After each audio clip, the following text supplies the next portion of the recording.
যেটি সূরা বাকারাতে বলা হয়েছে, ওয়ালা তালবিসুল হক বিল বাতিলি ওয়া তাকমুতুল হককে ওয়া আনতুম তাআলামুন, অর্থাৎ তোমরা সত্যের সাথে মিথ্যার মিশ্রণ করিও না। ভারতের শিলং অবস্থিত সালাউদ্দিন আহমেদ, আমি তাকে রেসপেক্ট করি, তার সাথে যে কয়েকবার কথা বলেছি, অত্যন্ত বিজ্ঞ লার্নেড মানুষ মনে হয়েছে। রাতে প্রায় তার সাথে কথা হতো 18-10 মিনিট 20 মিনিটের মতো তিনি দেশ জাতি তরুণ প্রজন্মের দায়িত্ব নিয়ে কথা বলতেন। ঢাকা বিশ্ববিদ্যালয়, একই বিশ্ববিদ্যালয়, আপনিও একই হলের, সেও সিনিয়র, সেই সুবাদে তার কাছ থেকে পরামর্শ নিতাম। এই জুলাইয়ের মধ্যেও তার সাথে এমনকি এই 8 দফা যেটি আমি লিখে দিয়েছিলাম আমার আন্দোলনকারী বন্ধুদেরকে, সেটিও সালাউদ্দিন আহমেদের সাথে পরামর্শ করে আলাপ করে।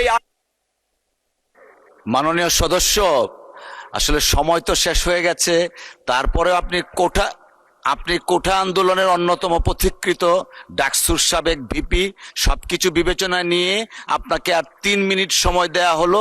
দয়া করে 3 মিনিটের মধ্যে আপনার বক্তব্য শেষ করবেন।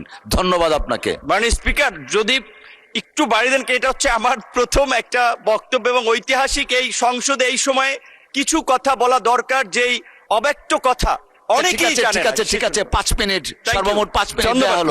5 মিনিট।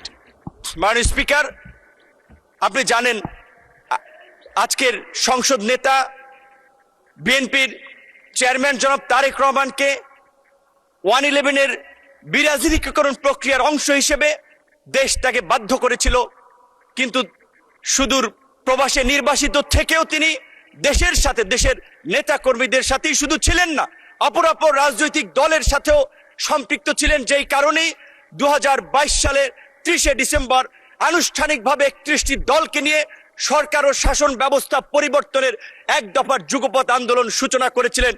এবং আজকের আমাদের বন্ধুরা যে সংস্কারের কথা বলছে, সেই সংস্কার আমরা 2022 সালে 31 দফা রাষ্ট্র সংস্কারের সেই রূপরেখা দিয়েই আমরা আন্দোলন করেছিলাম। এমনকি এই 24-এর গণ অভ্যুত্থানের পূর্বেও আমাদের আজকের অনেক সংসদ সদস্য এবং সেই সময়ের আন্দোলনের বন্ধুরা আমাকে দায়িত্ব দিয়েছিলেন, বলেছিলেন আপনি কনফার্ম করেন এই আন্দোলনে বিএনপি আমাদের সাথে আছে, সাপোর্ট করবে, তবেই আমরা 1 দফাতে আমরা যেতে পারি। তারই ধারাবাহিকতায় আমি যেদিন গ্রেপ্তার হই 19 জুলাই দিবাগত রাত 20 তারিখে পড়ে গেছে, সেদিন আজকের আমার ডান পাশে বসা মাননীয় তথ্যমন্ত্রী জহিরুদ্দিন স্বপন, তার মোবাইল ফোনে আমির খসরু মাহমুদ চৌধুরী, বিএনপির প্রেস উইং এর কর্মকর্তা সাইরুল কবিরের মাধ্যমে বিএনপির মহাসচিব, আজকের এলজিআরডি মন্ত্রী, তাদের সাথে কথা বলি। হেফাজতের নেতা থেকে শুরু করে অন্যান্য রাজনৈতিক দলের নেতৃবৃন্দের সাথে যোগাযোগ করেছিলাম।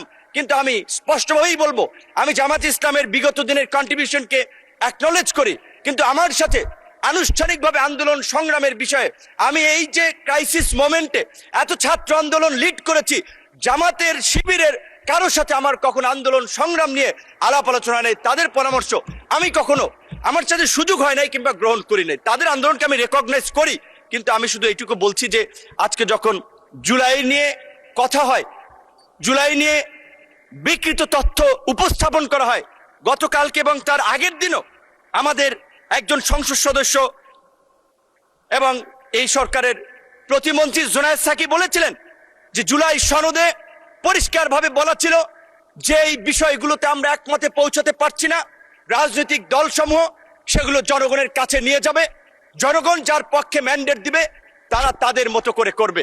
তো আজকে জুলাই সনদ যে ইস্যুতে বিএনপির দ্বিমত ছিল, নোট অফ ডিসেন্ট ছিল, সেটা বিএনপি বাস্তবায়ন করবে, এটাই স্বাভাবিক। কিন্তু এটাকে মিথ্যা, সত্যের সাথে মিথ্যাকে জড়িয়ে আমি মনে করি এই অপপ্রচার অন্তত আমাদের বিরোধী দলের বন্ধুদের করা উচিত নয়। এই সম্পর্কে আমি, তারা যেহেতু কোরআন হাদিসের রেফারেন্স মাঝে মাঝে দিয়ে থাকেন, তাই আমি একটি আয়াত দিয়ে আমি তাদেরকে বলতে চাই, যেটি সূরা বাকারাতে বলা হয়েছে, ওয়ালা তালবিসুল হক বিল বাতিলি ওয়া তাকমুতুল হককে ওয়া আনতুম তাআলামুন, অর্থাৎ তোমরা সত্যের সাথে মিথ্যার মিশ্রণ করিও না, জেনে শুনে সত্য গোপন করিও না। সুতরাং আমার বন্ধুদেরকে আমি বলবো, আজকে বিএনপি এবং তার জোট সঙ্গীদেরকে যেভাবে সংস্কার বিরোধী হিসেবে উপস্থাপন করা হচ্ছে, সেটি মোটেই একটি সুস্থ ধারার রাজনীতির লক্ষণ নয়। আজকে আমরা রাজনীতিতে গুণগত পরিবর্তনের কথা বলি, ইতিবাচক পরিবর্তনের কথা বলি।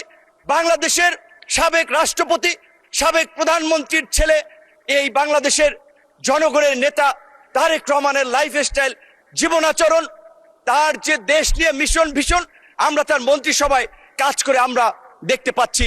তাই আমি আমার বিরোধী দলের বন্ধুদেরকে বলবো, আপনারা তর্কের খাতিরে তর্ক, বিরোধিতার খাতিরে বিরোধিতা না করে আল্লাহর রাস্তে এই 5 বছর এই সরকারকে গঠনমূলক সমালোচনা এবং ইতিবাচক পরামর্শের মাধ্যমে সহযোগিতা করুন। বাত ব্যথা, প্যারালাইসিস কিংবা আর্থ্রাইটিস, আধুনিক ফিজিওথেরাপি ও পুনর্বাসন চিকিৎসায় নির্ভরযোগ্য নাম DPRC।